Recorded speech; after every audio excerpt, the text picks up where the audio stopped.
In the vast, unforgiving expanse of the Pacific Ocean, a battle rages that will determine the fate of nations. Dive into the heart of the Battle of Midway, where courage meets strategy, and the course of World War II hangs in the balance. Join us on a journey through this pivotal moment in history, where every decision, every maneuver, and every brave heart shapes the destiny of the Pacific War. As dawn broke over the Pacific in early 1942, the world was engulfed in a conflict of unprecedented scale. World War II had reached its violent crescendo, and nowhere was this more evident than in the vast, unforgiving expanse of the Pacific Ocean. The stage was set for a confrontation that would not only define the nature of naval warfare, but also the course of the war in the Pacific, the Battle of Midway. In the months preceding Midway, the Pacific Theater had witnessed a series of aggressive expansions by the Imperial Japanese Navy. The attack on Pearl Harbor in December 1941 had dealt a crippling blow to the U.S. Pacific Fleet, seemingly tilting the balance of naval power in Japan's favor. This audacious strike was followed by rapid Japanese advances throughout Southeast Asia and the Western Pacific, capturing territories like the Philippines, Malaya, Singapore, and the Dutch East Indies. The swiftness of these conquests had left the Allies reeling, underscoring the urgency for a strategic countermeasure. However, the tide of war is ever fickle. The Doolittle Raid in April 1942, though largely symbolic in terms of actual damage inflicted, proved to be a critical psychological victory for the United States. American B-25 bombers, launched from the USS Hornet, struck Tokyo in a daring daylight raid. The attack, the first on Japanese home islands, stunned the Japanese high command and sowed seeds of doubt about the invulnerability of the Japanese homeland. Meanwhile, the Japanese, emboldened by their series of victories, planned a decisive strike to eliminate the United States as a strategic power in the Pacific. Their target, Midway Atoll, a tiny but strategically significant outpost about 1,300 miles northwest of Hawaii. Capturing Midway, the Japanese believed, would lure the remaining U.S. Pacific Fleet into a trap, leading to its destruction. This, in turn, would secure Japan's eastern flank and potentially force the United States into a negotiated peace, allowing Japan to consolidate its expansive territorial gains. Yet, what the Japanese did not account for was the resilience and ingenuity of their American counterparts. In the wake of Pearl Harbor, U.S. Navy cryptanalysts, working in utmost secrecy, had begun to crack the codes of the Japanese Navy. By mid-1942, these code breakers, operating under the aegis of Station Hypo in Hawaii, had made significant breakthroughs. They had deciphered enough of Japan's communication to discern not only the intent but also the likely timing of the planned assault on Midway.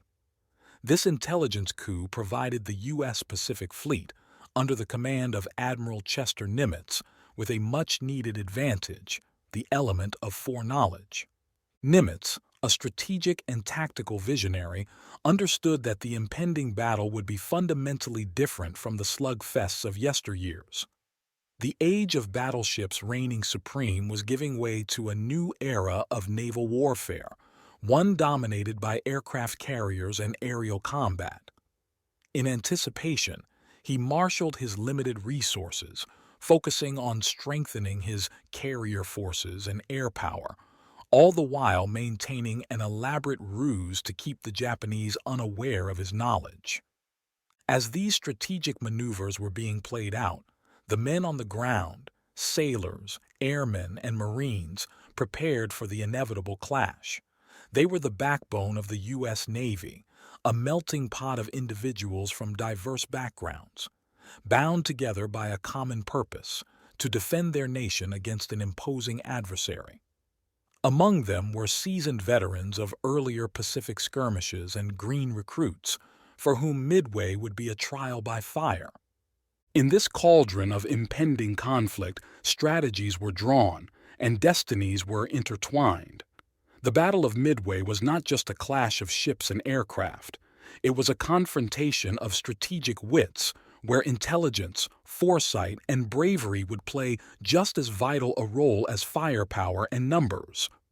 As the sun set on the eve of battle, the Pacific waters, placid and unassuming, belied the historic tumult that was to unfold, a tumult that would irrevocably shift the tide of the Pacific War in favor of the United States. In the shadowed halls of wartime intelligence, a battle of wits unfolded, one that would prove as decisive as the clash of fleets in the open seas. At the heart of this clandestine war were the codebreakers of Station Hypo in Pearl Harbor, whose contributions would pivotally shape the Battle of Midway, and by extension, the course of the Pacific War. Led by Commander Joseph Rochefort, a man of unassuming demeanor but exceptional intellect, the cryptanalysts at Station Hypo embarked on a daunting mission: to decipher the communications of the Imperial Japanese Navy. Their workspace, often referred to as the dungeon, was a cramped, windowless room filled with the constant clatter of typewriters and the low hum of conversation.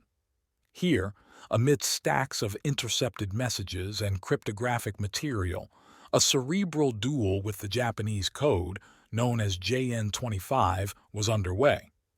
The task was Herculean. JN-25 was a complex beast, a cipher interwoven with intricate layers of encryption. Cracking it required not only mathematical prowess but also a deep understanding of Japanese language and culture. The codebreakers worked tirelessly, piecing together fragments of intercepted messages, searching for patterns and anomalies. Their tools were rudimentary by today's standards: pencils, paper, and sheer mental acuity, but their resolve was unshakable. As spring gave way to early summer in 1942, the team at Station Hypo made a breakthrough. They began to piece together Japan's next major move, an attack on a target code named AF. But what was AF? Conventional wisdom suggested several possibilities, yet Rochefort, guided by a combination of intuition and analysis, believed it to be Midway Atoll. To confirm this, he devised a simple yet ingenious ruse. Midway was instructed to broadcast a false message, stating that its water purification system had failed. Shortly after, Japanese communications were intercepted reporting that AF was short of water. The riddle was solved. AF was indeed Midway. This intelligence was a turning point. For the first time, the Americans were not groping in the dark.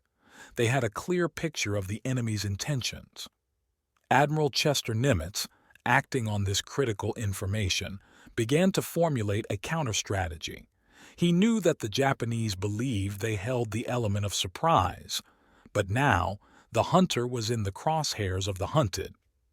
The intelligence from Station Hypo also provided insights into the Japanese order of battle. The Americans learned about the composition of the enemy fleet, including the number of carriers and support ships, and their likely approach towards Midway. This allowed Nimitz to plan an ambush, deploying his forces in a way that maximized their strengths while exploiting the anticipated movements of the Japanese fleet. The work of Rochefort and his team was a testament to the power of intelligence in warfare. In an era where battles were increasingly decided by technological and material might, the Battle of Midway underscored the enduring importance of human intellect and ingenuity. As the American fleet steamed towards its rendezvous with destiny, the codebreakers of Station Hypo had already struck the first invisible blow. In the grand chessboard of the Pacific War, they had masterfully outmaneuvered the adversary, setting the stage for one of the most pivotal naval battles in history. As the Battle of Midway loomed on the horizon, the United States and Japan prepared to unleash the full might of their naval power. This segment of the story delves into the technological marvels and strategic doctrines that define their naval forces, setting the stage for the titanic struggle that would unfold in the vast expanse of the Pacific. The U.S. Navy, though still reeling from the blow dealt at Pearl Harbor, was far from defeated. Its Pacific Fleet, under the leadership of Admiral Chester Nimitz, was a formidable force, underscored by its core of aircraft carriers. The carriers, namely USS Enterprise, USS Hornet, and the recently damaged but hastily repaired USS Yorktown, were the crown jewels of the American naval strategy.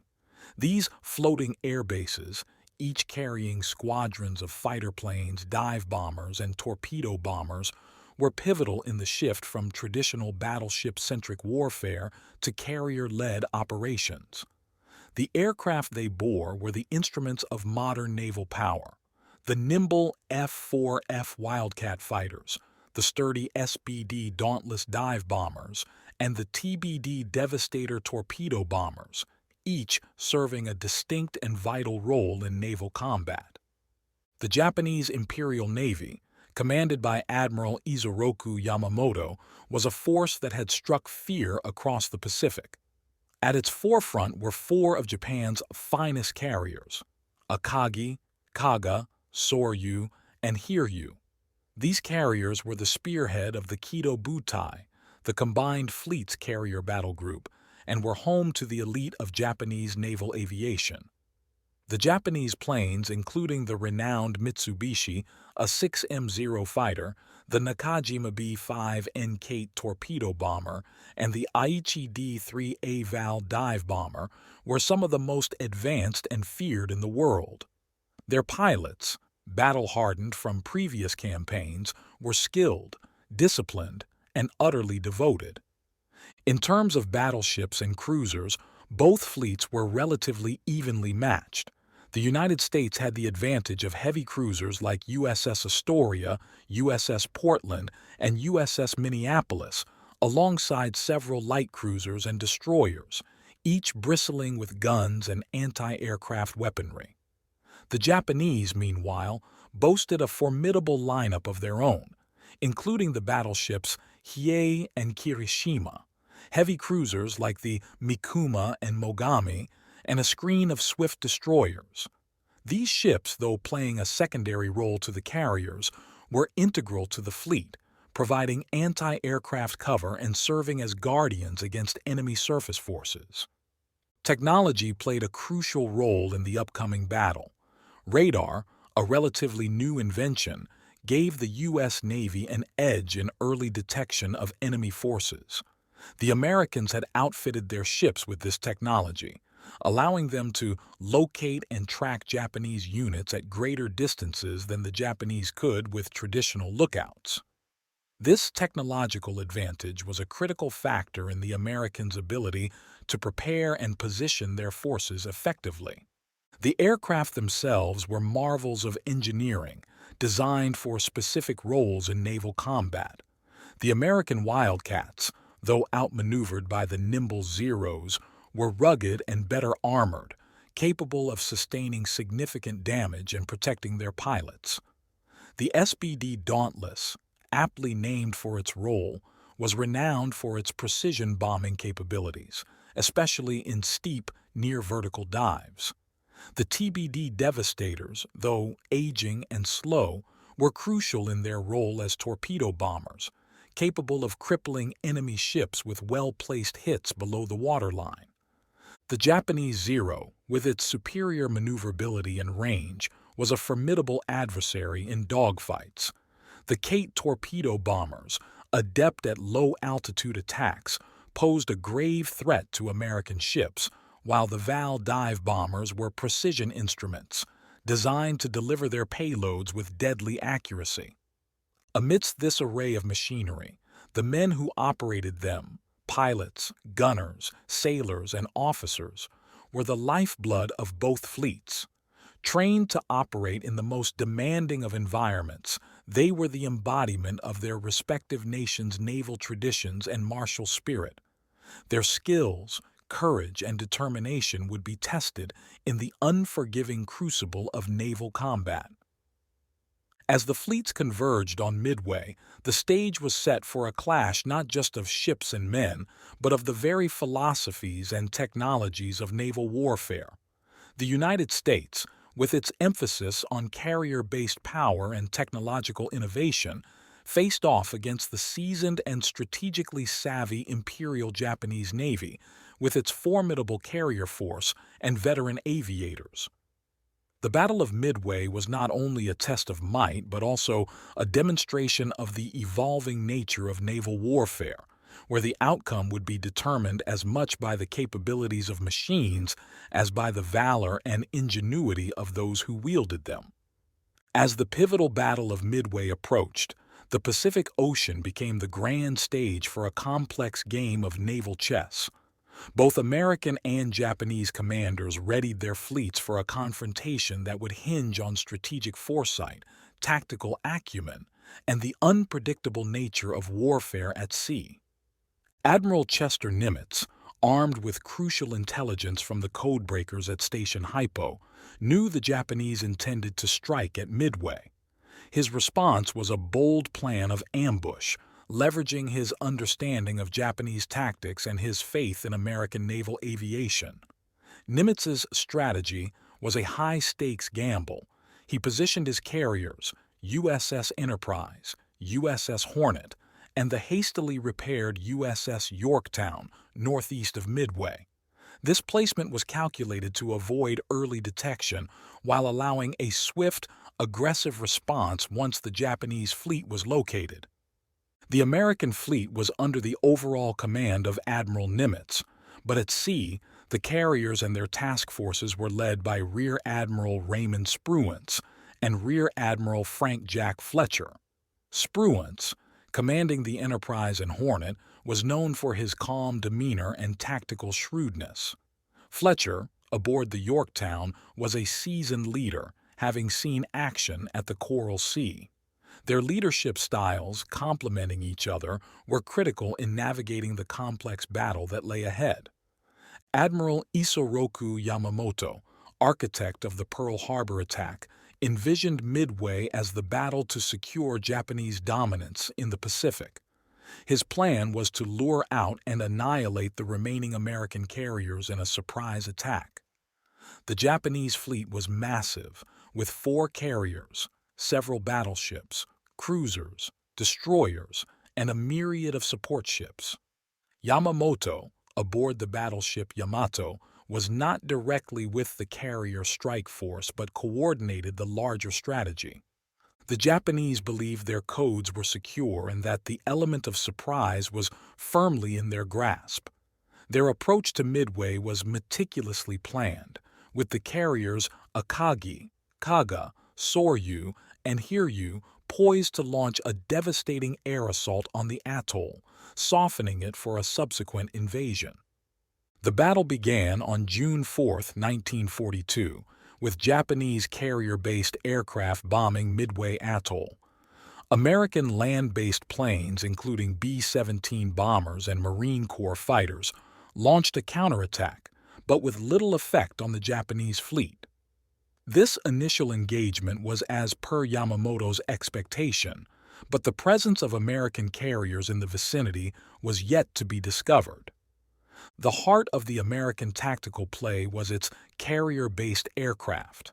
Spruance, upon receiving reports of the Japanese fleet's location, launched a full-scale air assault. This decision, made without confirmation of the Japanese carrier's exact position, was a calculated risk. The American bombers, navigating by best estimates, embarked on their mission.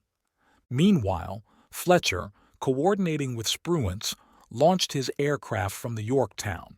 The American attack groups, consisting of torpedo bombers, dive bombers, and fighters, headed towards the enemy, each group taking separate routes due to navigation errors and the urgency of the mission.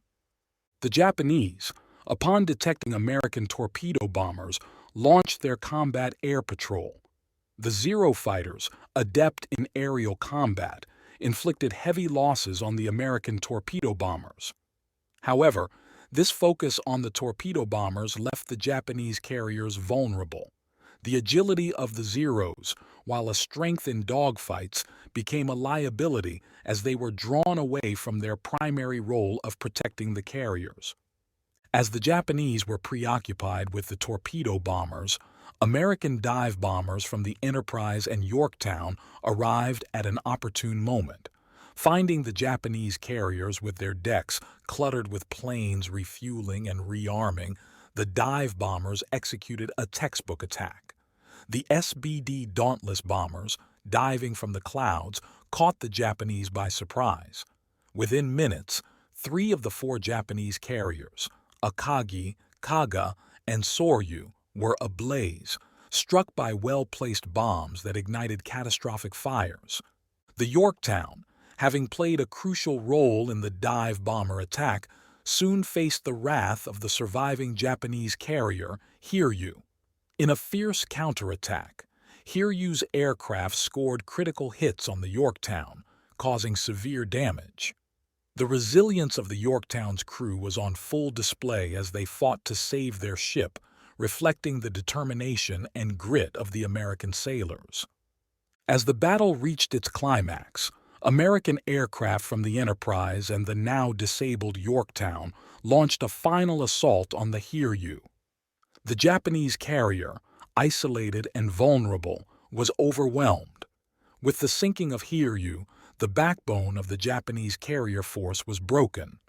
In retrospect, the Battle of Midway was a masterpiece of tactical ingenuity and audacity. Nimitz's and Spruance's decisions to take calculated risks, the effectiveness of American naval aviation, and the valor of the men in the air and at sea were instrumental in the American victory. On the other side, Yamamoto's overconfidence, the Japanese underestimation of American capabilities, and tactical missteps, particularly in carrier protection and air patrol coordination, contributed to their stunning defeat. The battle, lasting only a few days, altered the course of the Pacific War. The tactical gambits played by both sides at Midway demonstrated not just military prowess, but the importance of adaptability, intelligence, and the sheer unpredictability of war, elements that would continue to define the struggle across the Pacific. Above the vast expanse of the Pacific, under the wide, cloud-studded sky, the Battle of Midway reached its zenith. The air battle, a crucial element of this historic clash, was marked by courage, strategy, and the grim realities of aerial warfare. As dawn broke on June 4, 1942, Midway Atoll braced for the impending assault. American land-based aircraft, including Marine Corps fighters and Army bombers, launched to meet the first wave of Japanese attackers. These initial skirmishes, while gallant, resulted in limited success against the superior numbers and skill of the Japanese pilots. The American fighters, mostly older Brewster F-2A Buffaloes and some F-4F Wildcats, were outclassed by the nimble Mitsubishi A-6M0s. The air over Midway became a maelstrom of dogfights and anti-aircraft fire, setting a fierce tone for the aerial battles to come. The most poignant chapter of the air battle began with the American torpedo bombers' valiant assault on the Japanese carriers. Squadrons VT-8 from USS Hornet, Vermont, 6 from USS Enterprise, and VT-3 from USS Yorktown, flying outdated TBD Devastators and TBF Avengers, commenced their low-altitude attack runs. Despite facing overwhelming odds and devastating fire from the Zeros and the carrier's anti-aircraft guns, these pilots pressed on with their attacks. Their bravery was met with tragic loss. Squadron after squadron was decimated, with only a handful of aircraft surviving. Yet, their sacrifice was not in vain. The relentless attacks drew the Japanese combat air patrol down to sea level, creating a critical opening for the American dive bombers. The turning point of the air battle, and indeed the entire Battle of Midway, came with the arrival of the SBD Dauntless dive bombers from the Enterprise and Yorktown. The Dauntlesses, led by pilots like Lieutenant Commander Wade McCluskey, arrived at the opportune moment to find the Japanese carriers at their most vulnerable.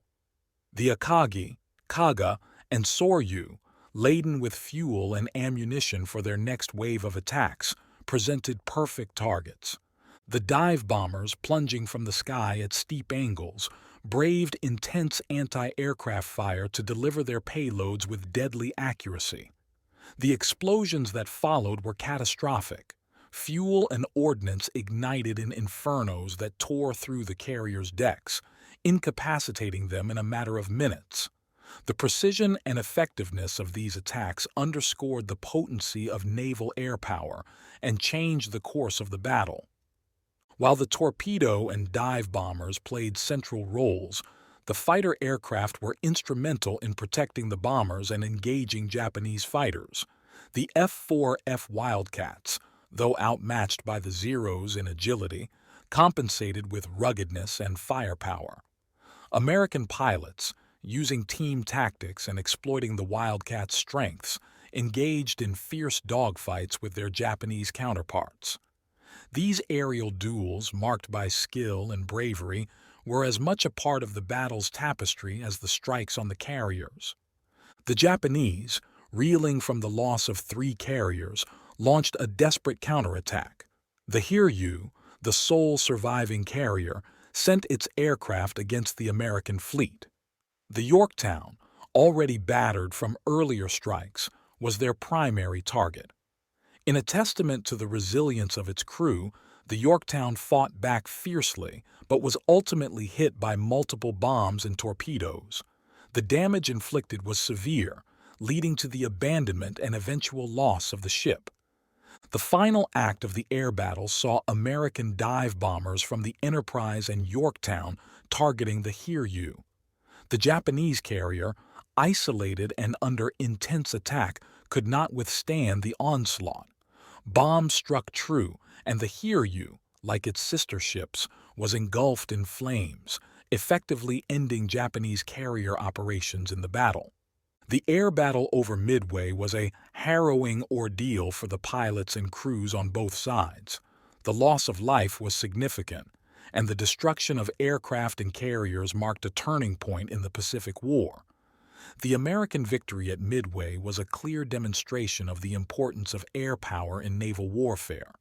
The skill, bravery, and sacrifice of the aviators were pivotal in shifting the balance of power in the Pacific. In the days following the battle, as the smoke cleared over the waters near Midway, the impact of the air engagements became evident. The United States had not only thwarted the Japanese advance, but had also delivered a crushing blow to the Imperial Japanese Navy's carrier force. The Battle of Midway, largely won in the air, would go down in history as a defining moment, a testament to the courage of those who fought and the evolving nature of warfare in the skies. June 4, 1942, dawned with the weight of impending conflict hanging over the Pacific. On this day, a series of events unfolded that would forever alter the course of World War II. This pivotal moment in the Battle of Midway, known as the Decisive Strike, epitomized the critical impact of timing, precision, and valor in naval warfare. As the sun began to pierce the horizon, the men aboard the USS Enterprise, USS Hornet, and USS Yorktown readied themselves. The air was thick with anticipation and the burden of what was to come. These sailors and aviators were not just fighting for control of a distant atoll.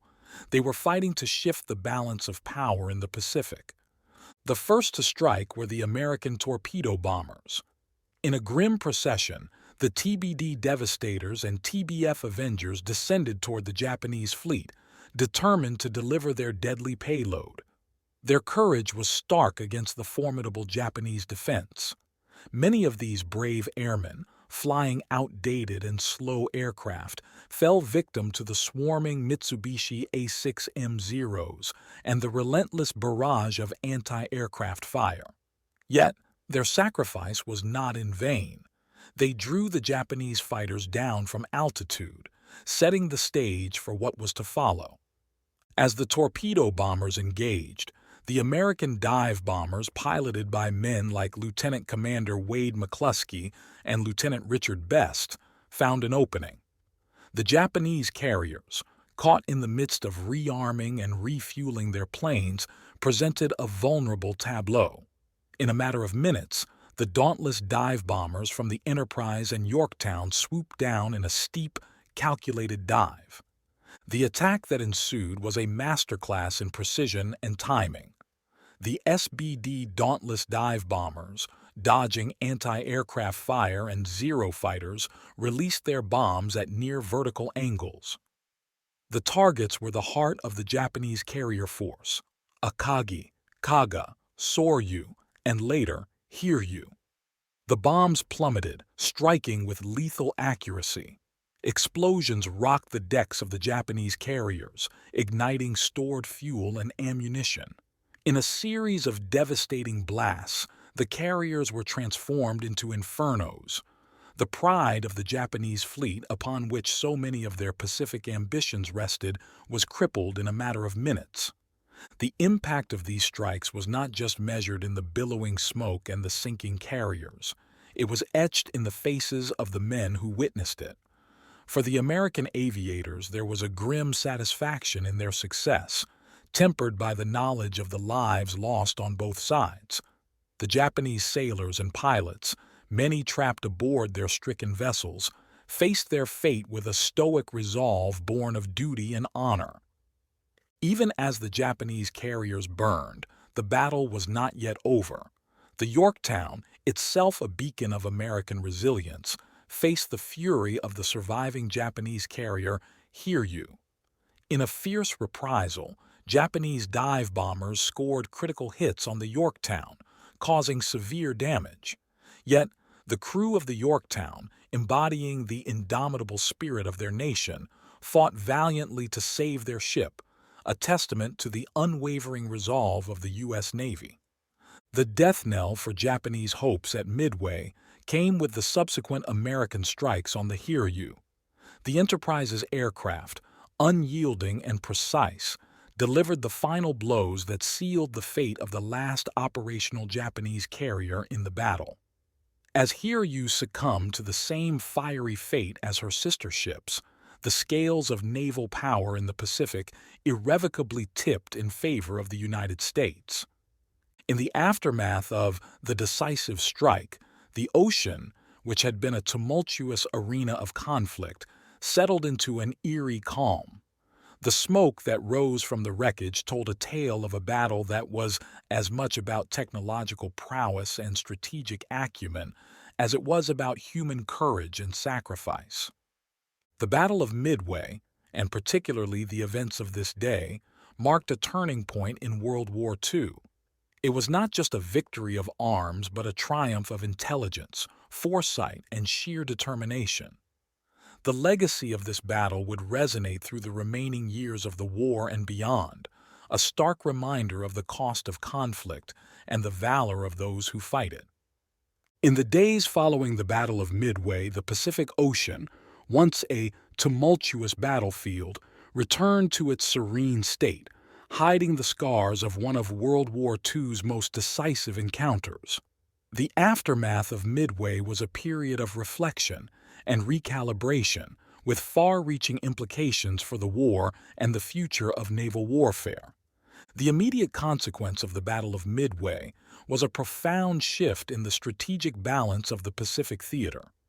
The loss of 4 frontline aircraft carriers and many of their experienced air crews was a blow from which the Imperial Japanese Navy would never fully recover. The United States, on the other hand, had not only defended Midway, but had also gained a significant strategic advantage. This victory halted the Japanese expansion in the Pacific and marked the beginning of an American-led offensive that would eventually culminate in Japan's surrender in 1945. The cost of Midway, in human terms, was steep. For the United States, The loss of the USS Yorktown and hundreds of sailors and airmen was a sobering reminder of the war's brutality. For Japan, the casualties were even more devastating, both in terms of human lives and the loss of irreplaceable veterans and equipment. The grief and pride of those who fought were mirrored in the mourning and resolve of their respective nations. Midway was a watershed moment in naval warfare, underscoring the importance of aircraft carriers and air power. The battle demonstrated that carriers, more than battleships, would dominate naval strategy. It also highlighted the critical role of intelligence and code-breaking in modern warfare. The success of American cryptanalysts in deciphering Japanese plans was a decisive factor in the outcome of Midway and became a blueprint for intelligence operations in future conflicts. The battle also offered enduring lessons in leadership and decision-making. Admirals Chester Nimitz, Frank Jack Fletcher, and Raymond Spruance displayed a combination of courage, foresight, and prudence. Their willingness to take calculated risks and their ability to make sound decisions under pressure were instrumental in the American victory. Conversely, the Japanese command, despite their prior successes, demonstrated overconfidence and a failure to adapt to the evolving dynamics of naval warfare. The legacy of Midway extended beyond the tactical and strategic lessons. It became a symbol of resilience and determination. The story of Midway was one of overcoming odds, of the triumph of the underdog, a narrative that resonated deeply with the American public and bolstered the war effort. In popular culture, the Battle of Midway has been immortalized in books, films, and documentaries, each recounting the dramatic events and heroic deeds of those involved. These accounts keep the memory of Midway alive, ensuring that future generations understand the sacrifice and valor required to secure freedom and peace. In the broader context of World War II, Midway marked a turning point in the Allies' favor. It was the first major check against Japanese expansion and a critical step in the island-hopping campaign that would eventually lead to the doorstep of Japan. Midway taught the United States and its allies the importance of adaptability, innovation, and the integration of different arms of the military in a unified strategy. From a philosophical perspective, Midway offered reflections on the nature of warfare. It underscored the unpredictability of combat, the importance of individual bravery, and the impact of technological and tactical innovations. The battle demonstrated that victory in war is not just a matter of firepower, but also of wit, wisdom, and the will to endure. For the United States, Midway was a testament to the nation's resilience and capability. For Japan, it was a moment to reassess and recalibrate, though the lessons came too late to change the outcome of the war. For both nations and for the world, Midway was a stark reminder of the cost of war and the necessity of striving for peace. In the years that followed, as veterans of Midway grew old and their numbers dwindled, the legacy of their courage and sacrifice continued to inspire. The Battle of Midway remains a pivotal chapter in the annals of military history, a story of human endeavor, strategic brilliance, and the indomitable spirit of those who face the darkest of times with resolve and bravery.